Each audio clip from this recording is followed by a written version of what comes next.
Assalamualaikum warahmatullahi wabarakatuh. Saya Sabrianisa, perwakilan dari kelompok 4, Manajemen Pemasaran Jasa. Di sini kami akan mempresentasikan mengenai persepsi pelanggan terhadap layanan. Berikut akan saya bacakan nama-nama kelompok 4. Yang pertama ada Sabri Anissa, saya sendiri dengan NIM 1102. Yang kedua ada Dito Pratama dengan NIM 1105. Yang ketiga ada Nisrina Iqbar dengan NIM 1106. Yang keempat ada Agung Widianto dengan NIM 1109. Dan yang kelima ada Fernanda dengan NIM 1116. Berikut akan saya bacakan latar belakangnya. Bagi setiap pelaku bisnis yang berjalan, tentu saja memiliki tujuan serta keinginan untuk memberikan kepuasan bagi para pelanggannya. Salah satu faktor dari kepuasan pelanggan adalah persepsi terhadap kualitas pelayanan. Jika kualitas pelayanan perusahaan atau organisasi meningkat, maka tentu saja kepuasan pelanggan yang akan meningkat juga. Pelanggan adalah salah satu hal penting bagi setiap bisnis yang dibangun. Jika tidak ada pelanggan, maka tentu saja bisnis atau usaha tidak dapat berjalan dengan baik sekaligus tidak dapat berkembang dengan semestinya. Oleh karena itu, seluruh kegiatan bisnis pada akhirnya bermuara pada kepuasan yang dirasakan oleh para pelanggannya. Nah, selanjutnya ada rumusan masalah. Yang pertama ada apa definisi dari kepuasan dan persepsi pelanggan. Yang kedua ada apa yang dimaksud dengan dimensi kualitas jasa. Yang ketiga ada apa saja arti penting bagi peningkatan kualitas jasa. Yang selanjutnya ada bagaimana pembauran informasi kualitas pada perusahaan. Dan yang terakhir ada bagaimana cara dalam mengembangkan kualitas pelayanan, dimana dengan tujuan yang pertama ada mengetahui pengertian dari kepuasan pelanggan, mengetahui segala faktor-faktor dan unsur-unsur dalam dimensi kualitas pelayanan jasa, ada mengetahui arti penting peningkatan kualitas pelayanan jasa, ada mengetahui integritas dalam informasi kualitas jasa, dan mengetahui langkah-langkah dalam pengembangan kualitas pelayanan. Selanjutnya adalah definisi kepuasan dan persepsi pelanggan.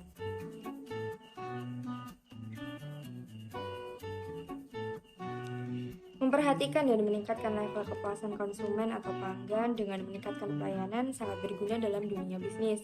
Hal ini disebabkan apabila pelaku bisnis meningkatkan kualitas dalam pelayanan, maka tentu saja akan lebih unggul dibanding para pesaing-pesaingnya. Menurut Rupiowadi 2013 mendefinisikan kepuasan sebagai tingkat perasaan di mana seseorang yang menyatakan hasil perbandingan atas kinerja produk jasa yang diterima dengan yang diharapkan. Sedangkan menurut Kotler 2003 mendefinisikan kepuasan sebagai perasaan senang atau kecewa seseorang yang muncul setelah membandingkan antara persepsi atau pesannya terhadap kinerja suatu produk dan harapan-harapannya. Nah, dengan demikian, kepuasan merupakan fungsi dari persepsi atau pesan atas kinerja dan harapan. Jika kinerja berada di bawah harapan, maka pelanggan menjadi tidak puas. Sebaliknya, jika kinerja melebihi harapan, maka pelanggan merasa puas. Kepuasan dan ketidakpuasan konsumen dapat dipengaruhi oleh faktor pengalaman mengkonsumsi produk atau jasa sebelumnya. Oliver 1993. Nah, untuk menciptakan kepuasan pelanggan suatu perusahaan harus dapat memenuhi kebutuhan-kebutuhan konsumen yang dianggap paling penting yang disebut dengan the big eight factor, yang secara umum dibagi menjadi 3 kategori sebagai berikut. Faktor pertama adalah faktor berhubungan dengan produk, yang dimana terdapat beberapa kriteria. Yang pertama ada kualitas produk, yaitu mutu dari semua komponen-komponen yang membentuk produk, sehingga produk tersebut mempunyai nilai tambah. Lalu ada hubungan antara nilai sampai pada harga, di mana hubungan antara harga dan nilai produk yang ditentukan oleh perbedaan antara nilai yang diterima oleh pelanggan dengan harga yang dibayar oleh pelanggan terhadap suatu produk yang dihasilkan oleh badan usaha. Lalu ada bentuk produk, di mana komponen-komponen fisik dari suatu produk yang menghasilkan suatu manfaat.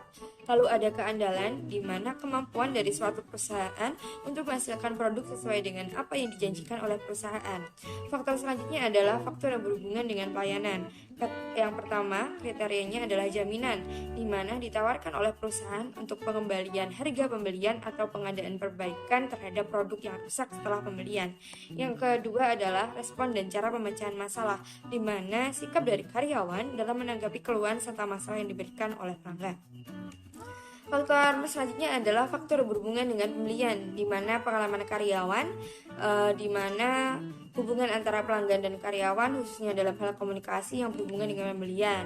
Lalu ada kemudahan dan kenyamanan di mana diberikan oleh perusahaan terhadap produk yang dihasilkan. Maka dengan ini produk jasa berkualitas mempunyai peranan penting untuk membentuk kepuasan pelanggan. Nah, semakin berkualitas produk dan jasa yang diberikan, maka kepuasan yang dirasakan oleh pelanggan semakin tinggi. Bila kepuasan pelanggan semakin tinggi, maka dapat menimbulkan keuntungan bagi badan usaha tersebut. Pelanggan yang puas akan terus melakukan pembelian pada badan usaha tersebut. Demikian pula sebaiknya jika tanpa ada kepuasan dapat mengakibatkan pelanggan pindah pada produk atau jasa lain. Selain itu dapat diartikan bahwa kualitas pelayanan merupakan upaya pemenuhan kebutuhan dan keinginan konsumen. Kualitas pelayanan atau service quality dapat diketahui dengan cara atau perolehan dengan pelayanan yang sesungguhnya mereka harapkan. Jika jasa yang diterima atau dirasakan sesuai dengan yang diharapkan, maka kualitas pelayanan dipersepsikan baik dan memuaskan. Sebaliknya, jika jasa yang diterima lebih rendah daripada yang diharapkan, maka kualitas pelayanan dipersepsikan buruk atau tidak sesuai dengan harapan konsumen. Ya, bismillahirrahmanirrahim. Assalamualaikum warahmatullahi wabarakatuh. Perkenalkan, saya Muhammad Dito Pratama dengan NIM 1808110201105. Di sini saya akan memberikan penjelasan lebih lanjut terkait dengan materi yang kita bahas pada pagi hari ini, teman-teman sekalian. Ada persepsi pelanggan terhadap layanan jasa. Nah, di mana sebelumnya tadi rekan saya sudah memberikan banyak pemahaman kepada teman-teman sekalian berkaitan dengan latar belakang, kemudian tujuan, rumusan masalah dan sebagainya, serta definisi apa sih pelayanan terhadap kualitas jasa ini. Nah, maka di sini saya akan memberikan pemahaman kepada teman-teman sekalian terkait dengan dimensi kualitas jasa. Nah, di sini teman-teman sekalian perlu kita pahami ada 5 jenis kategori dimensi kualitas jasa menurut Parasuraman dan juga rekan-rekannya pada tahun 1988. Nah, apa sih yang ada di sana? Apa 5 kategori tersebut? Akan saya berikan gambaran secara lebih komprehensif kepada teman-teman sekalian berkaitan dengan hal tersebut. Nah, yang pertama ini berkaitan dengan reliability ataupun keandalan. Di sini berkaitan dengan kemampuan untuk memberikan layanan yang dijanjikan dengan segera, akurat, dan juga memuaskan.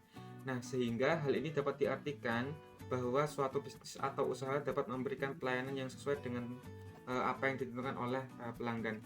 Nah, maka yang perlu dilakukan di sini oleh pemberi jasa itu harus bisa memberikan kepuasan kepada konsumennya berkaitan dengan pelayanan yang diberikan. Entah itu berkaitan dengan ketepatan waktu dan juga komponen-komponen yang lain, itu sangat diperlukan oleh seorang produsen terhadap konsumennya. Nah, kemudian yang kedua teman sekalian, di sini ada respons yang cepat. Artinya daya tanggap merupakan keinginan perusahaan ataupun staf untuk membantu konsumen dan memberikan layanan yang tanggap. Nah, misalnya nih ada suatu kasir yang mana itu juga dituntut untuk bisa bertindak dan juga responsnya yang sangat cepat, dikarenakan memang ada beberapa konsumen yang pastinya di situ akan menunggu. Nah, itu merupakan gambaran bahwasanya responsif ini harus dimiliki oleh seorang produsen yang berkaitan dengan indikator kualitas jasa juga di sana. Nah, itu ada dimensi-dimensi seperti itu. Nah, itu berkaitan dengan daya tanggap yang diberikan oleh konsumen. Itu bisa berikan analogi berupa seorang penjaga kasir yang dia harus juga bisa cepat tanggap untuk bisa melayani konsumennya. Nah, kemudian yang ketiga teman-teman sekalian, ini ada assurance ataupun jaminan. Nah, mencakup pengetahuan, kemudian kemampuan, kesopanan, juga sifat dan juga yang dipercaya yang dimiliki oleh para staf, bebas dari bahaya risiko ataupun keraguan. Nah, dimensi asuransi ini teman-teman sekalian ada beberapa komponen, yaitu yang pertama ada kompetensi, yaitu mencakup pengetahuan dan juga keterampilan yang dimiliki oleh para karyawan untuk melakukan pelayanan kepada konsumennya, seperti itu teman-teman sekalian. Nah, kemudian yang kedua ada kesopanan, yaitu mencakup perhatian, kemudian keramahan serta sikap para karyawan kepada konsumennya. Nah, kemudian yang ketiga ini ada kredibilitas, ya, ini mencakup hal yang berkaitan dengan kepercayaan konsumen kepada perusahaan. Nah, misalnya berkaitan dengan reputasi. Jadi penting untuk seorang produsen menjaga kredibilitas perusahaannya agar tetap ataupun dipercaya oleh konsumennya, sehingga konsumen itu tidak berpaling ke produk ataupun jasa lain yang sejenis seperti itu. Jadi sangat-sangat penting untuk bisa menjaga kredibilitas suatu perusahaan di situ. Nah, kemudian yang keempat teman-teman sekalian berkaitan dengan dimensi kualitas jasa, di sini ada empati. Nah, apa sih empati? Saya kira teman-teman udah familiar dengan kata ini. Nah, mungkin saya berikan gambaran secara ringkas saja apa empati yang berkaitan dengan dimensi kualitas jasa ini. Nah, meliputi kemudahan dan juga dalam melakukan hubungan komunikasi yang baik, perhatian baik pribadi ataupun secara kelompok, dan juga memahami kebutuhan yang diinginkan oleh konsumen. Nah, empati ini sering disebut juga sebagai individualized attention to consumer. Nah, dimensi empati merupakan penggabungan ataupun beberapa penggabungan dari dimensi. Yaitu yang pertama adalah akses, kemudian yang kedua komunikasi, kemudian yang ketiga pemahaman terhadap pelanggan. Nah, hal-hal seperti ini perlu dipahami teman-teman sekalian agar empati yang diciptakan oleh para produsen kepada konsumennya itu juga berjalan dengan baik, karena ini berkaitan dengan lagi-lagi kualitas jasa sangat berpengaruh di sini teman-teman. Nah, kemudian yang kelima ataupun yang terakhir dari dimensi kualitas jasa ini ada bukti langsung, yakni melewati bukti fasilitas fiksi, perlengkapan pegawai dan juga sarana komunikasi. Nah, hal ini berkaitan dengan benda langsung ataupun wujud langsung, bagaimana diterapkan oleh produsen kepada konsumennya fasilitas yang diberikan, entah itu berupa peralatan ataupun fasilitas lain yang menunjang untuk bisa memberikan kepuasan kepada konsumennya, seperti itu. Nah, itu tadi berkaitan dengan dimensi kualitas jasa yang telah ada 5 yang telah saya paparkan secara ringkas tadi. Semoga memberikan pemahaman secara komprehensif kepada teman-teman sekalian. Nah, kemudian yang berikutnya, teman-teman, di slide berikutnya di sini akan saya berikan pemahaman berkaitan dengan arti penting peningkatan kualitas jasa. Nah, di sini saya juga ingin memberikan pemahaman kepada teman sekalian. Lagi-lagi apa yang kita paparkan ini berdasarkan dengan pendapat dari beberapa ahli. Nah, di sini saya ingin memberikan gambaran terkaitan dengan arti penting peningkatan kualitas jasa, yakni menurut pendapat Parasuraman dan juga Berry pada tahun 2001. Nah, di sini mendefinisikan beberapa konsep, yakni memiliki kaitan erat dan berdampak langsung terhadap keberhasilan pendekatan service quality, yakni adalah sistem informasi. Nah, itu berkaitan dengan arti penting peningkatan kualitas jasa. Nah, ada beberapa indikator teman-teman sekalian di sini, yakni pertama adalah mengukur besarnya harapan pelanggan atas pelayanan. Nah, perusahaan harus dapat mengukur besarnya harapan yang muncul atas pelayanan yang diberikan kepada suatu pelanggan. Nah, misalnya, seberapa besar sih tingkat kepuasan yang dirasakan oleh pelanggan? Nah, kapan pelanggan dinyatakan baik ataupun sangat baik?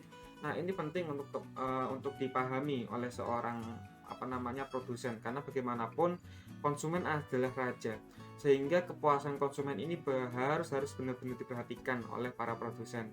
Nah, maka hal-hal seperti ini juga sangat penting. Maka yang pertama yang perlu dilakukan tadi adalah mengukur terlebih dahulu sampai mana sih kepuasan seorang konsumen terhadap produk yang diberikan ataupun layanan yang diberikan, servis yang diberikan oleh seorang produsen, baik barang ataupun jasa. Nah, maka dengan konteks ini tentu kita akan membahas berkaitan dengan jasa.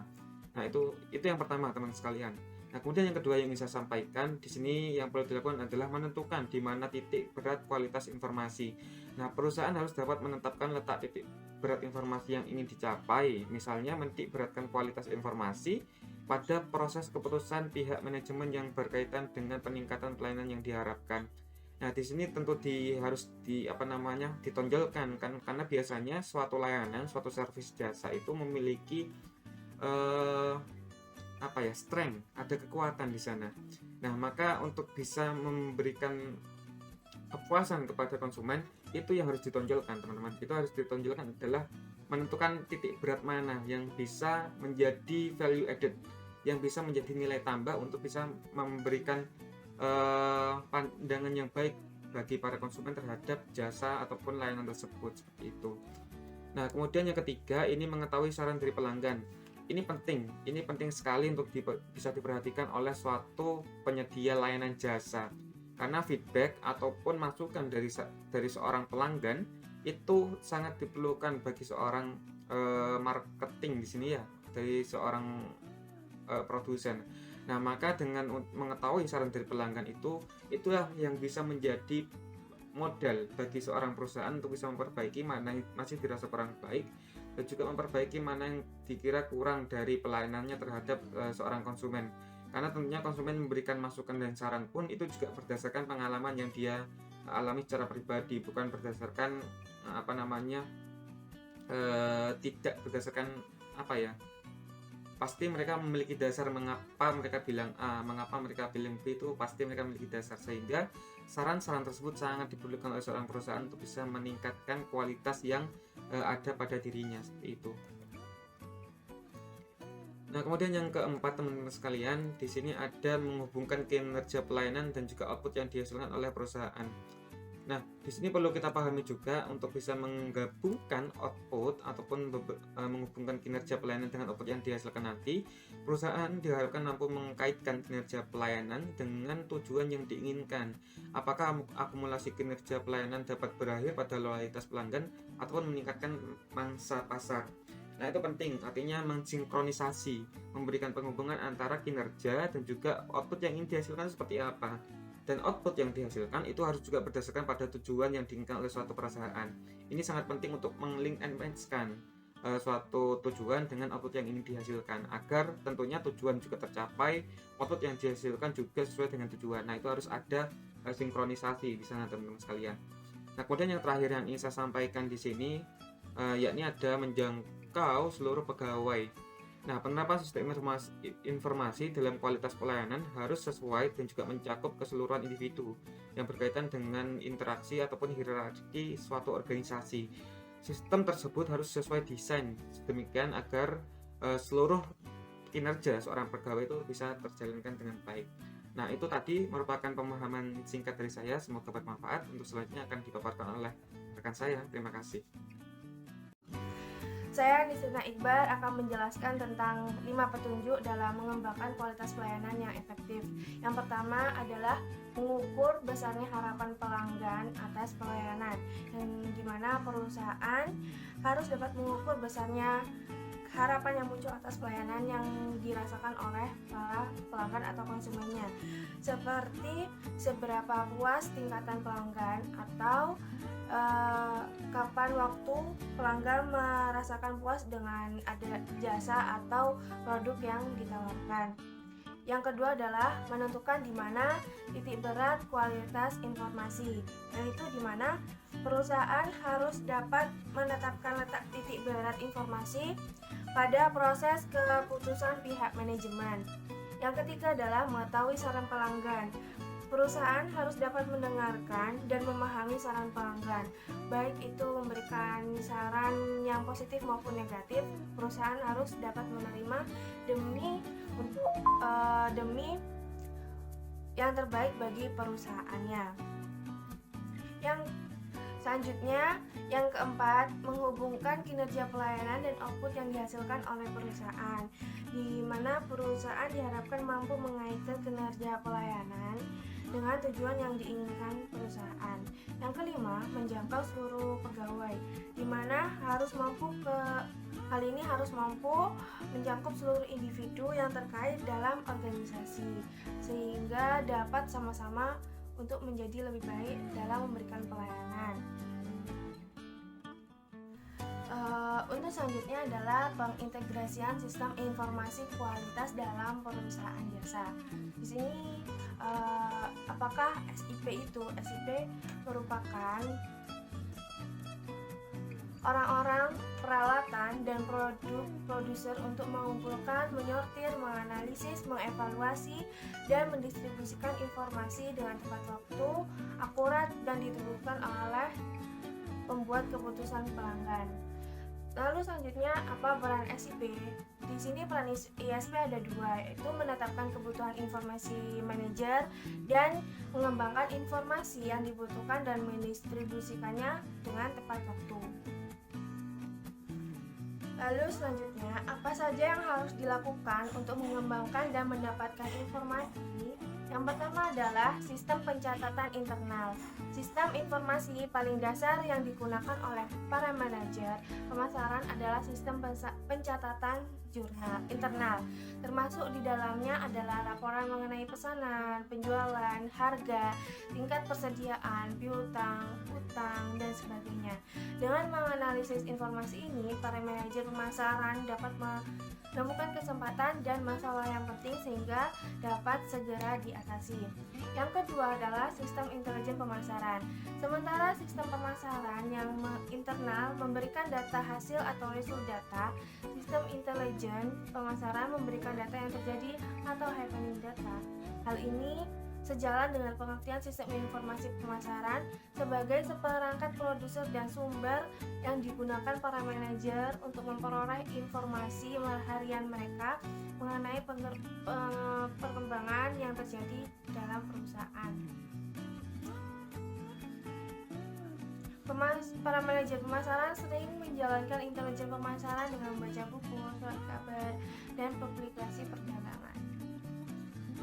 Yang ketiga adalah sistem riset pemasaran, di mana di sini adalah desain pengumpulan data, analisis dan pelaporan data yang sistematik dan temuan-temuan yang relevan dengan situasi pemasaran yang tertentu yang dihadapi oleh perusahaan.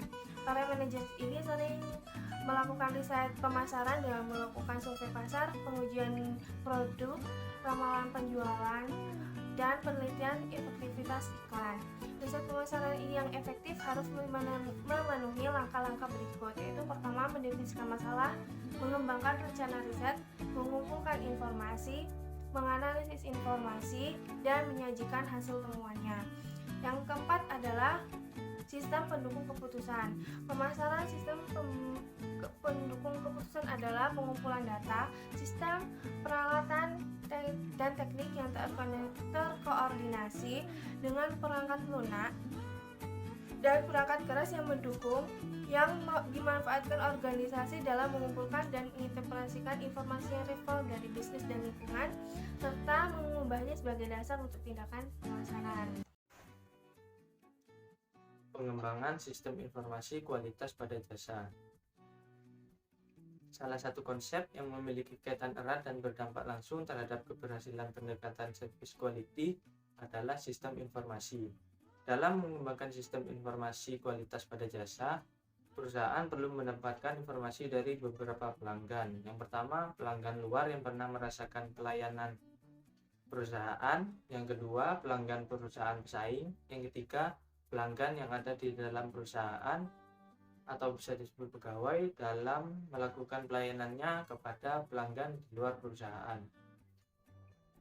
Selain itu, dalam mengembangkan sistem kualitas informasi jasa yang efektif bisa dilakukan dengan mendengarkan konsumen atau pelanggan seperti yang saya jelaskan tadi, dengan menerima saran dan kritik untuk memperbaiki kualitas jasa. Ada beberapa manfaat dari sistem informasi kualitas dengan mendengarkan pelanggan. Antara lain, yang pertama, mendorong dan memungkinkan manajemen untuk menyatukan suara konsumen dalam membuat keputusan. Yang kedua, menemukan prioritas pelayanan konsumen. Yang ketiga, mengidentifikasi prioritas perbaikan pelayanan dan memberikan pedoman dalam mengambil keputusan alokasi sumber daya. Yang keempat, memperhatikan pengaruh dari langkah awal kualitas pelayanan dan investasi. Yang kelima, menawarkan pekerjaan berdasarkan data untuk pelayanan utama yang baik dan pelayanan sederhana yang benar. Perkenalkan, nama saya Fernanda Mediwanto Rahman dengan NIM 1808 1020 1116. Di sini saya akan menjelaskan tentang pendekatan riset jasa untuk mengembangkan kualitas pelayanan. Di sini, perusahaan dapat memilih dari beberapa kemungkinan pendekatan riset yang berguna untuk mengembangkan sistem informasi kualitas pelayanan.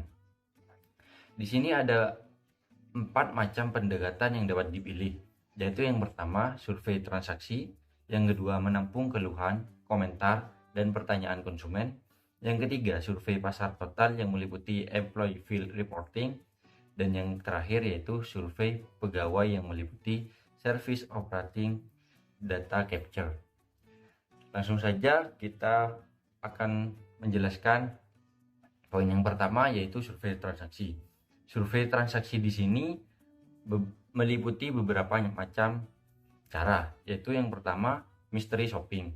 Mystery shopping di sini adalah peneliti bertindak menjadi konsumen untuk merasakan dan mengevaluasi kualitas dari pelayanan yang diterima. Yang kedua yaitu New Declining and Lost Customer Survey. Di sini, survei ini adalah untuk menentukan mengapa konsumen memilih perusahaan tersebut. mengurangi pembelian atau meninggalkan perusahaan. Yang ketiga yaitu focus group interview. Fokus group interview ini adalah pertanyaan yang diarahkan pada kelompok kecil, biasanya 8-10 orang. Fokus pertanyaannya yaitu fokus pada topik yang spesifik, dapat digunakan pada konsumen, bukan konsumen, atau bahkan kelompok pekerja. Dan yang selanjutnya yaitu Customer Advisory Panel. Di sini, satu kelompok konsumen direkrut untuk secara periodik memberikan feedback dan saran ke perusahaan tentang kinerja dan pelayanannya bagaimana. Dan yang terakhir yaitu Service Review. Service Review ini adalah secara periodik mengunjungi konsumen untuk berdiskusi dan menilai hubungan pelayanan atau jasa yang diberikan. Di sini harus diadakan sebuah proses formal dengan bentuk umum dari pertanyaan, menghimpun respon dalam suatu basis data, dan menindaklanjuti komunikasi dengan konsumen. Selanjutnya adalah pendekatan yang kedua, yaitu menampung keluhan, komentar, dan pertanyaan konsumen. Dalam pendekatan ini, setelah menggunakan produk atau jasa. Biasanya, sebuah konsumen atau seorang konsumen itu akan memberikan responsif terhadap produk atau jasa yang dipasarkan oleh sebuah perusahaan. Di sini respon yang diberikan oleh konsumen bermacam-macam. Ada yang memberikan respon positif, ada juga yang memberikan respon negatif. Mengenai respon positif, pasti respon positif ini akan berdampak positif bagi perusahaan, karena seorang konsumen jika memiliki respon yang positif terhadap barang atau jasa dari perusahaan tersebut, maka bisa jadi konsumen tersebut akan mengajak atau mempromosikan barang atau jasa kepada kawan-kawannya. Karena dengan respon yang positif, dengan kualitas pelayanan yang bagus dari sebuah perusahaan, pasti sebuah konsumen akan mengajak rekan-rekannya untuk bisa berbelanja atau mengkonsumsi produk dan jasa dari perusahaan tersebut. Selanjutnya yaitu bisa saja konsumen tersebut memberikan respon yang negatif. Dengan respon negatif, ini akan bisa berdampak buruk dan berdampak baik bagi perusahaan.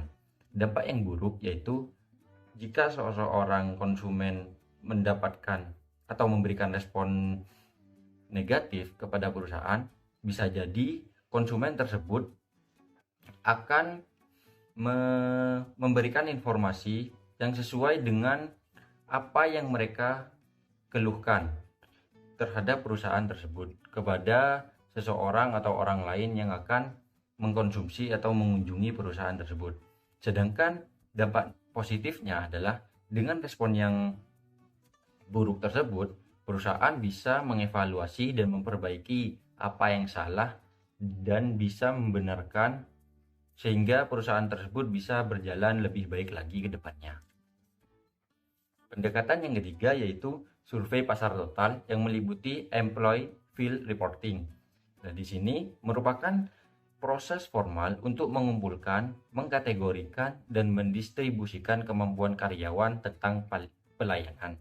Jadi, survei ini dilakukan terhadap kemampuan karyawan, bagaimana pelayanan-pelayanan yang harusnya baik dan bagaimana pelayanan-pelayanan yang diinginkan oleh sebuah konsumen atau seorang konsumen, karena dari karyawan itu sendiri konsumen tersebut bisa meyakinkan bagaimana cara konsumen itu, apa yang diinginkan oleh konsumen, serta bagaimana yang harus dilakukan oleh perusahaan agar konsumen tersebut bisa merasakan nyaman. Pendekatan yang terakhir yaitu survei pegawai yang meliputi service operating data capture. Di sini merupakan survei terhadap pelayanan yang pekerja terima dan berikan, serta kualitas hidup mereka bagaimana dalam perusahaan tersebut. Dan yang selanjutnya saya akan menjelaskan tentang studi kasus terhadap materi yang sudah dipaparkan oleh kelompok kami. Di sini kita memberikan studi kasus berdasarkan jurnal yang ditulis oleh Aristo Surya dengan judul Analisis Persepsi Konsumen pada Aplikasi Bauran Pemasaran serta hubungannya terhadap loyalitas konsumen. Nah, studi kasus ini dilakukan pada Hypermart cabang Kelapa Gading. Studi kasus ini dilatar belakangin dengan kondisi persaingan yang terjadi dalam industri bisnis eceran atau bisnis retail di Indonesia saat ini semakin ketat. Hal ini ditandai dengan semakin banyaknya para pendatang baru yang masuk di industri bisnis retail dalam beberapa tahun terakhir.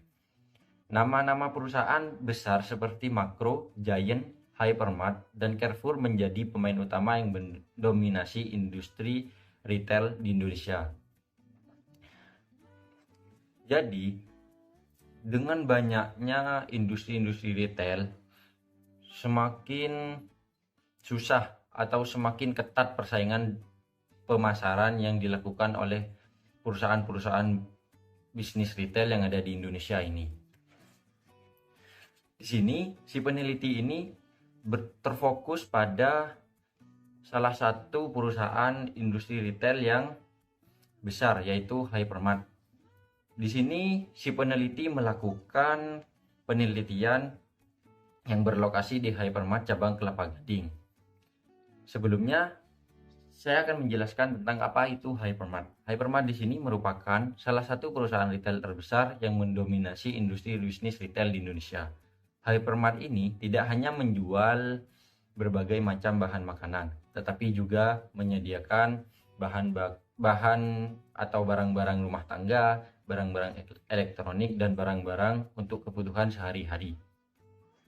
Jadi, si peneliti ini tertarik untuk meneliti bagaimana cara memasarkan produk yang ada di Hypermart ini agar konsumen tetap berbelanja di Hypermart. Nah, di sini si peneliti ini menemukan 4 hal utama dalam penelitiannya, yaitu yang pertama, persepsi konsumen terhadap bauran pemasaran yang diterapkan oleh Hypermart ditemukan positif. Hal ini ditunjukkan dengan hasil analisis perhitungan rata-rata pada variabel produk, harga, tempat, dan promosi yang kesemuanya menghasilkan angka dalam rentan skala 3,41 sampai 4,20. Di sini yang berarti konsumen setuju dengan bauran pemasaran yang diterapkan oleh Hypermart. Yang kedua yaitu penelitian ini juga menemukan bahwa tingkat kepuasan dari sebuah konsumen sangat tinggi karena dari 100 orang responden yang diteliti terdapat 89 orang yang memutuskan untuk tetap terus berbelanja di Hypermart. Yang ketiga yaitu hasil analisis menggunakan uji Cochrane menemukan bahwa bauran pemasaran yang terdiri atas produk, harga, tempat, dan promosi tidak semuanya berhubungan dengan loyalitas. Jadi variabel promosi ditemukan tidak berhubungan dengan loyalitas karena konsep promosi di perusahaan retail tidak hanya sebatas pada periklanan, tetapi juga mencakup pelayanan yang diberikan oleh para pramuniaga kepada konsumen. Dan yang terakhir yaitu penelitian ini menemukan bahwa variabel tempat memiliki hubungan yang paling kuat terhadap loyalitas konsumen yang berbelanja di Hypermart. Jadi dapat disimpulkan dalam penelitian ini bagaimana cara karyawan, cara perusahaan memperlakukan konsumen dengan baik, membuat para konsumen merasa nyaman sehingga mereka dapat setia dan berbelanja terus pada perusahaan-perusahaan tersebut. Dengan kualitas pelayanan yang baik, dapat membuat konsumen akan percaya dan yakin terhadap barang-barang atau jasa-jasa yang diberikan oleh perusahaan-perusahaan tersebut. Hal ini terjadi pada Hypermart khususnya di daerah cabang Kelapa Gading ini. Ya, sekian presentasi dari kelompok kami, kurang lebihnya mohon maaf. Terima kasih, semoga kita semua dapat diberikan kesehatan dan terhindar dari penyakit-penyakit yang dapat mengganggu kesehatan kita semua. Semoga sehat. Wassalamualaikum warahmatullahi wabarakatuh.